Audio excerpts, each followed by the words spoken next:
La question, c'est est-ce que nous avons les instruments pour traduire les compétences? Mais même quand nous avons les compétences, est-ce que nous avons les instruments pour transformer, traduire cette volonté, ces compétences, en réalité? Et en ce sens, ce que je dirais, c'est que aujourd'hui, la majorité des accords, des déclarations, sans mentionner d'organisation spécifiquement, sont magnifiques.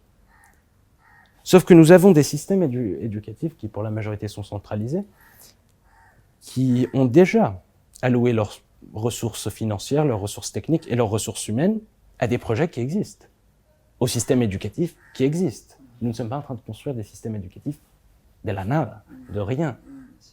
Et donc, ce qui devient absolument nécessaire, c'est de dire, d'accord, nous avons signé cet accord, mais il faut mettre en commun des ressources, des instruments, des ressources financières, techniques et humaines qui permettent à tous ces systèmes éducatifs de faire leur transition. Sauf que malheureusement, ça ne n'est jamais fait. Ensuite, lorsque nous mettons en commun, parfois, certes, quelqu'un va me dire, mais oui, non, mais il y a des organisations qui sont des fonds mondiaux qui ont des ressources financières, techniques et humaines pour aider les pays à mettre en place cette transformation éducative. Oui, très bien. Sauf que la question, c'est est-ce que c'est basé sur la solidarité?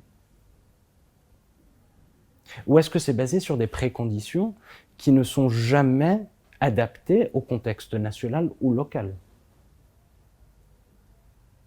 Est-ce que cette aide, soi-disant aide financière, alourdit la dette du pays ou l'allège? Est-ce que c'est un investissement au long terme ou est-ce que c'est un coût? Et donc il faut être capable d'articuler collectivement des instruments par rapport à cette éducation que nous voulons transformer.